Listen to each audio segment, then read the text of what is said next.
Question number first देखिए हमसे क्या कह रहा है the population of a town is 6000 if male are increase by 5% and female are increase by 9%. The population will become 6500 after 1 year. Find the number of male and female. देखिए इस question को हम समझते हैं. देखिए स्टार्टिंग में हमें क्या दी हुई है, पॉपुलेशन. टोटल पॉपुलेशन कितनी थी, 6000. अब कितनी हो जा रही है, 6500. ठीक है, इसमें जो है कुछ मेल और कुछ फीमेल का इंक्रीमेंट है. मेल जो है 5% से इंक्रीज करना है और फीमेल 9% से. अब ये पूछ रही है जो 6000 जो हमारे स्टार्टिंग में पॉपुलेशन है, इसमें मेल और फीमेल किस किस क्वांटिटी में है, ये क्वेश्चन हमें पूछ रहा है. तो यहाँ से देखिए अगर हम निकालने की कोशिश करें तो देखिए 6000 से कितना हो जा रहा है हमारा 6500. यानी कि अगर हम देखें तो टोटल पॉपुलेशन इंक्रीमेंट हमारे पास कितना है, 500. ठीक है, और ये जो 500 है ये बेसिकली किसके बराबर होगा, ये जो 5% मेल इंक्रीज हो रहा है और प्लस 9% फीमेल का जो इंक्रीमेंट है, यही जो है किसके बराबर है, 500 पॉपुलेशन के इंक्रीमेंट के बराबर है. अब यहाँ पे देखिए ये हमारे पास मेल है 5% का इंक्रीमेंट और फीमेल का 9% का इंक्रीमेंट है. अगर यहाँ हम देखें तो अगर हम यहाँ से टोटल पॉपुलेशन का इंक्रीमेंट निकाल लें तो क्वेश्चन बहुत इजी हो जाएगा. देखिए अगर इस 5 को हम दो पार्ट्स में ब्रेक कर लें, 5 + 4. अब देखिए 5 + 4 ही क्यों, अगर ये मान लीजिए मेल जो है हमारा 8% से इंक्रीज करता तो हम फीमेल को किस पार्ट्स में डिवाइड करते, 8 + 1 में. अगर ये मेल जो हमारा 6% से इंक्रीज करता तो हम किस में इसको डिवाइड करते हैं, 6 + 3 में. ठीक है, जिससे क्या होगा कि मेल और फीमेल, जैसे इस क्वेश्चन में 5 और 5 मतलब टोटल पॉपुलेशन का इंक्रीमेंट कितना हो गया, 5%. यानी 5% of total population increment plus 4% of female is equals to 500. तो यहां से अगर हम देखें तो 5% ऑफ टोटल पॉपुलेशन कितना हो जाएगा कि 6000 का 5% कितना हो गया, 300 प्लस 4% ऑफ फीमेल कितना हो गया, ये 500 को. तो यहां से देखिए क्लियरली हमारे पास है 4% is equals to 4% of female is equals to 200. तो फीमेल की टोटल क्वांटिटी निकाल लीजिए, यानी 100% फीमेल इज इक्वल्स टू कितना हो जाएगा, ये 25 इंटू 200 कितना आ गया, 5000. तो फीमेल हमारे पास कितनी हो गई, 5000. अब फीमेल 5000 हो गई, टोटल पॉपुलेशन 6000 था, तो मेल कितने हो जाएंगे, 1000. तो करेक्ट आंसर क्या हो गया हमारा, ऑप्शन नंबर सेकंड. अब देखिए इस क्वेश्चन में अगर हम क्लियरली इसको सॉल्व करें और अच्छे से समझने की कोशिश करें तो देखिए हमारे पास स्टार्टिंग में कितने थे, 6000 टोटल पॉपुलेशन थी. अब 6000 में 5000 हमारी फीमेल थी और 1000 मेल. अब 1000 मेल को 5% से इंक्रीज अगर हम कर दें तो कितना इंक्रीमेंट होगा, 50 का. और अगर 5000 को 9% से इंक्रीज कर दें तो कितना होगा, 450 का. अगर इन दोनों को हम ऐड कर दें तो कितना होगा, 500. यही क्वेश्चन में स्टार्टिंग में वो 6000 से जो 6500 हो रहा है, जो 500 का इंक्रीमेंट है, इसी फॉर्म में हो रहा है. अब इस क्वेश्चन में हमसे कुछ भी पूछे कि प्रेजेंट टाइम में पॉपुलेशन मेल की कितनी है, फीमेल की कितनी, कुछ भी हम कर सकते हैं. ठीक है, तो ये क्वेश्चन आई होप सो आपको क्लियर हो गया होगा. नेक्स्ट क्वेश्चन की तरफ बढ़ते हैं. देखिए सेकेंड क्वेश्चन क्या कह रहा है, after selling 72 article a man earns a profit of selling price of 9 article, find the profit और लॉस. देखिए यहां पे इस क्वेश्चन में अगर इस स्टेटमेंट पे हम ध्यान दें, आफ्टर सेलिंग 72 आर्टिकल उसने सेल किया और उसको प्रॉफिट हुआ कितने का, सेलिंग प्राइस ऑफ 9 आर्टिकल. मतलब जो प्रॉफिट है उसका वो 9 आर्टिकल के सेलिंग प्राइस के बराबर हुआ. ठीक है, तो डेफिनेटली इस क्वेश्चन से तो ये क्लियर हो गया कि इसमें प्रॉफिट हुआ है, तो इसमें लॉस का ऑप्शन ही गलत हो गया, लॉस तो हो ही नहीं सकता. अब देखिए प्रॉफिट हो रहा है, तो प्रॉफिट हमारा कब होता है, जब हमारा कॉस्ट प्राइस लेस होता है किससे, सेलिंग प्राइस से. तो सेलिंग प्राइस अगर हमारा ज़्यादा है तो डेफिनेटली कॉस्ट प्राइस कम है, तो हमारा क्या होगा, प्रॉफिट होगा. तो profit is equals to selling price minus cost price. अब देखिए कितने आर्टिकल उसने सेल किए हैं, 72 एसपी. अगर 72 आर्टिकल सेल किया है तो हम कॉस्ट प्राइस कितने, 72 आर्टिकल्स पे ही निकालेंगे. तो ये कितना हो जाएगा, 72 ऑफ सीपी. और देखिए प्रॉफिट कितने का है, प्रॉफिट है 9 आर्टिकल ऑफ सेलिंग प्राइस यानी 9 एसपी. अब यहां से देखिए, यहां से अगर हम सॉल्व करें 72 times of CP is equals to 63 SP.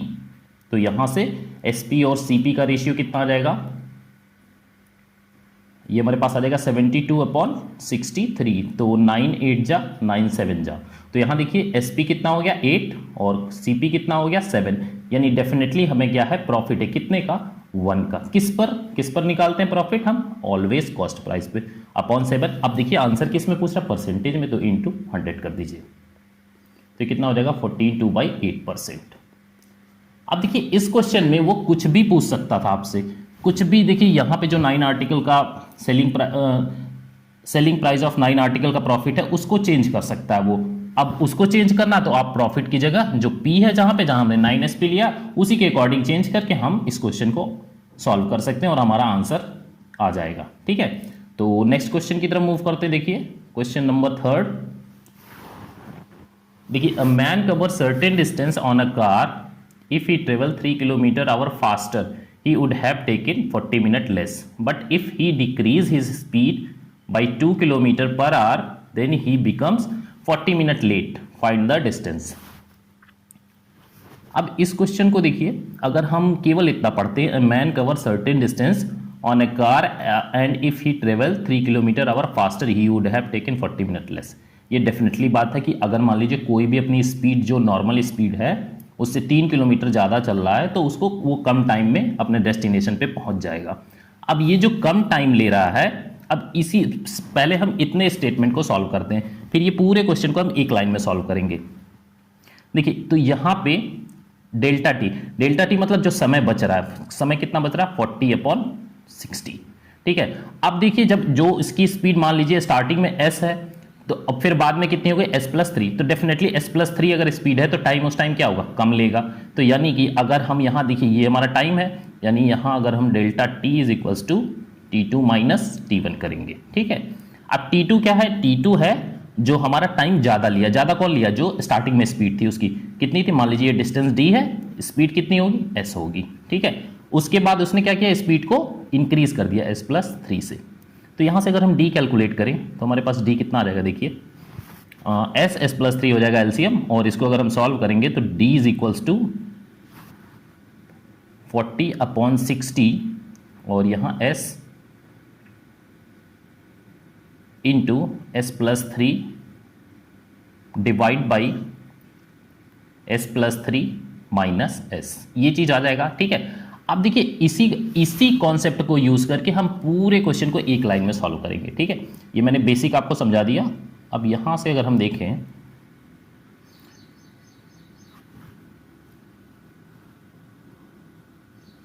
देखिए यहां पे d इज इक्वल्स टू क्या होगा, फर्स्ट केस में अगर d देखें तो d हमारा क्या हो जाएगा s+3 अपॉन, देखिए ये s और s कैंसिल हो जाएगा, बचेगा 3, यानी इनटू 40/60।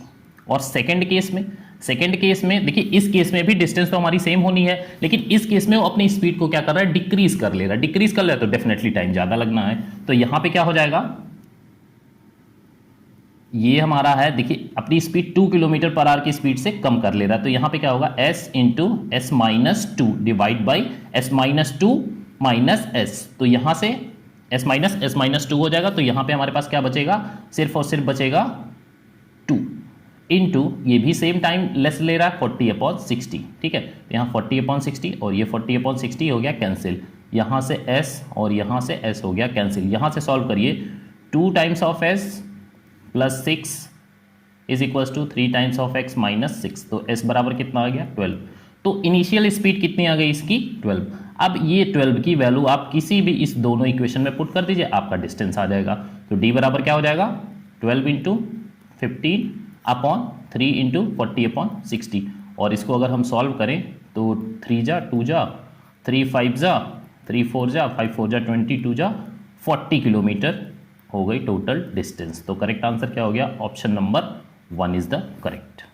तो अब ये क्वेश्चन आपको शायद समझ में आ गया होगा पूरी तरह से कि इस क्वेश्चन को आप एक लाइन में, बस आपको ये इक्वेशन जो ये मेन है बस इसी को कैसे लिखना है। ठीक है, तो नेक्स्ट क्वेश्चन की तरफ मूव करते हैं। देखिए क्वेश्चन नंबर 4 क्या है, B is 100% more efficient than A, time taken by A and B together to complete double the work as same as time taken by C alone, do the finished work. If C can complete the work alone in 40 days then find the time taken by A, B and C together to do same work। ठीक है, तो देखिए जब भी आपको time और work के question solve करने हो, आपके पास दो चीजें होनी चाहिए, एक आपके पास होना चाहिए कि इफिशियंसी, और दूसरा क्या होता है time. Efficiency into time is equal to total work आ जाता है। बस इन दोनों चीज़, ये दो चीज़ अगर हमें पता है, तीन अननोन में से दो चीज़ कुछ भी पता है तो आप इजीली कोई भी क्वेश्चन सॉल्व कर सकते हैं। तो हमारा जब भी क्वेश्चन देखेंगे तो हमारा अप्रोच क्या होगा कि जो इन दो चीज़ों में से जो स्टेटमेंट में छुपी हुई चीज़ें हैं उनको एक्सट्रैक्ट करना। तो देखिए क्या कह रहा है, B is 100% more efficient than A, यानी कि अगर B और B अपॉन A की इफिशियंसी हम देखें तो 2/1, क्योंकि B की इफिशियंसी 100% ज़्यादा है उसकी, यानी डबल है। ठीक है, नेक्स्ट कह रहा है time taken by A plus B together complete the work as same as time taken by C alone do the finish that work. देखिए यहाँ पे जो टाइम और इफिशियंसी में रिलेशन होता है वो एक दूसरे के क्या होते हैं, ये अपोजिट होते हैं। मतलब अगर हमारे पास टाइम ज़्यादा है तो एफिशिएंसी डेफिनेटली कम होगी, अगर कोई भी कम टाइम में काम कर रहा है तो एफिशिएंसी उसकी ज़्यादा होगी। तो यहाँ से देखिए अगर हम एफिशिएंसी कैलकुलेट करें तो A plus B upon C कितना हो जाएगा 2/1। ठीक है, ये हमारे पास एफिशिएंसी इसकी आ गई। अब यहाँ से देखिए A प्लस बी अगर हम ऐड करें तो कितना हो जाए 3, और यहाँ पे A प्लस बी बराबर 2। तो यहाँ पे देखिए कुछ तो गड़बड़ है, यानी इफिशियंसी A प्लस बी की 3 यहाँ है, 2 यहाँ है, तो इन दोनों को हमें इक्वल करना होगा। इक्वल करने के लिए इसमें हमें किससे मल्टीप्लाई करना होगा 2 से, और इसको 3 से। तो यहाँ पे क्या हो जाएगा हमारे पास, ये हमारे पास आ जाएगा 2 2 जा 4/2, और यहाँ हमारे पास क्या आ जाएगा 3 2 जा 6/3। तो यहाँ से देखिए अब हमारे पास B की इफिशियंसी कितनी है 4, B बराबर 4, और A बराबर कितना है 2, और यहाँ से अगर हम C बराबर देखें तो है हमारा 3। अब यहाँ से आप मैच कर लीजिए, देखिए B की इफिशियंसी A और B की इफिशियंसी कितनी हो जाएगी 4 + 2 यानी 6, और यहाँ पे भी देखिए A प्लस बी बराबर कितना दिया हुआ है 6। ठीक है, अब ये हमारा जो है दोनों इक्वेशन एक दूसरे को सेटिस्फाई कर रहे हैं। अब यहाँ से देखिए अब तो हमारे पास कुछ क्वेश्चन में बचा ही नहीं, क्योंकि C का हमें जो है इफिशियंसी पता है, टोटल वर्क कितने दिन में कंप्लीट कर रहा है 40 डेज में। तो टोटल वर्क कितना हो जाएगा, टोटल वर्क हो जाएगा हमारे पास 40 × 3 यानी 120। तो 120 वर्क हो गया। अब क्वेश्चन में कुछ भी पूछे आप कुछ भी निकाल सकते हैं, B कितने दिन में काम कंप्लीट करेगा, A कितने दिन में, A प्लस बी मिलके कितने दिन में, या फिर कुछ भी पूछे। ठीक है, आपसे पूछ रहा है कि तीनों मिलकर, तो तीनों यानी टोटल वर्क है 120, और तीनों की इफिशियंसी अगर हम मिला लें तो कितना हो जाएगा 3 + 4 + 2 कितना हो जाएगा 9, यानी 120/9 इट विल गिव द 40/3। तो कितने दिन में काम कंप्लीट होगा 40/3 डेज में। ठीक है, तो देखिए इस क्वेश्चन को अब हम यहां से ये एफिशिएंसी मेन हमने निकाल ली, और इसकी हेल्प से जो ये 40 दिया हुआ है हमें 40 दिन में, ठीक है, यहां से हमने टोटल वर्क निकाल लिया। अब कुछ भी इस क्वेश्चन में पूछे तो आप इजीली सॉल्व कर सकते हैं। तो क्लियर हो गया होगा, I hope so. Next question की तरफ बढ़ते हैं। देखिए क्वेश्चन नंबर 5 कह रहा है A and B can fill a tank in 15 and 20 hour respectively, both the taps are open together when 1/4 tank full, leak developed in the bottom of tank through which 1/5 of water supply by both the pipes leak out, find how many hours tank will be full। देखिए कह रहा है कि A और B दो tank है, A जो है 15 घंटे में, B जो है 20 घंटे में। तो यहाँ से देखिए इस स्टेटमेंट से हमें ये पता चल रहा है कि A की इफिशियंसी क्या है, बेटर है किससे, B से। टाइम कम ले रहा है तो इफिशियंसी डेफिनेटली बेटर होगा। अब कह रहा है कि दोनों पाइप को अगर हम खोल दे तो 1/4 पोर्शन भर गया टैंक का, उसके बाद उसमें उस टैंक में लीक हो गया। ठीक है, जो दोनों पाइप थे A और B में लीक हो गया, जिसकी वजह से जो अपनी उनकी टोटल इफिशियंसी से जो भर रहे थे उसका 1/5 पार्ट वो क्या कर रहे हैं, नहीं भर पा रहे, मतलब 1/5 पार्ट उनका लेस हो गई उनकी इफिशियंसी। तो कह रहा है कि वो जो टैंक है कितने टाइम में भरेगा। अगर लीक नहीं हुआ होता तो ये क्वेश्चन कुछ भी नहीं था, बस हम 15, 15 और 20 करते, एलसीएम लेते, और A और B की इफिशियंसी थी 60 आ जाता वो, और यहाँ से 60/7 हमारा आंसर आ जाता। लेकिन यहाँ पे लीक डेवलप हो गया। अब देखिए यहाँ पे दो टाइम डिवाइड हो रहा है, मैं समझाने के लिए आपको कर रहा हूँ ये।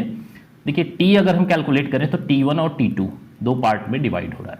ठीक है, तो फर्स्ट देखिए अगर हम A की बात करें, A 15, B हमारा 20 आवर्स में, यानी टोटल अगर हम देखें तो 60 काम हो गया टोटल, और A की इफिशियंसी 4 और B की 3। तो अगर हम T1 की बात करें यानी 1/4 टैंक, यानी 1/4 अगर हम निकाल लें तो T1 इज इक्वल टू 1/4 यानी 60/1/4 यानी 15 पार्ट जो है 15 पार्ट कितने 4 + 3 की इफिशियंसी से, यानी 15/7। ठीक, T2 कैलकुलेट करिए, कितना पोर्शन बचा हमारे पास 45 बचा। अब 45 में 1/5 पार्ट लीक हो रहा है, यानी कि 4/5 की इफिशियंसी से A काम कर रहा है और बी भी जो है 4/5, 4/5 मतलब लेस देन 1 हो जाएगा, ठीक है। तो ये कितना हो जाएगा 4 इंटू 4/5 और इसका प्लस 3 इंटू 4/5, तो ये कितना हो जाएगा 16 और ये 12, 28/5, यानी T2 कितना हो जाएगा 28/5, तो 5 ऊपर चला जाएगा, तो ये कितना हो जाएगा 5 to 25/28। अब देखिए T1 T2 आ गया। अब टोटल टाइम पूछा, दोनों को ऐड कर दीजिए, T1 प्लस T2, तो इसको अगर हम ऐड करेंगे तो 15/7 प्लस 225/28, तो यहाँ से 4, इसको इसका एलसीएम लेंगे, ये 4 से मल्टीप्लाई कर दीजिए ऊपर नीचे, तो ये 60 हो गया, यानी कि 285/28, यहाँ लिख दे रहा हूँ मैं 285/28। इसको डिवाइड करिए, कितना आ जाएगा 10 hours 5/28, 10 5/28 is the correct answer, option number 3। तो देखिए ये मेरा डेमो वीडियो था। हम लोग इसी टाइप के क्वेश्चन से स्टार्ट करेंगे और जो है हाई लेवल के क्वेश्चन पे जाएंगे, ठीक है। जो बेसिक क्वेश्चन है, जो बेसिक कॉन्सेप्ट है, वो आप लोगों को क्लियर होगा, अगर नहीं होगा तो आप बताएंगे तो मैं क्लियर करवा दूंगा उसको, ठीक है।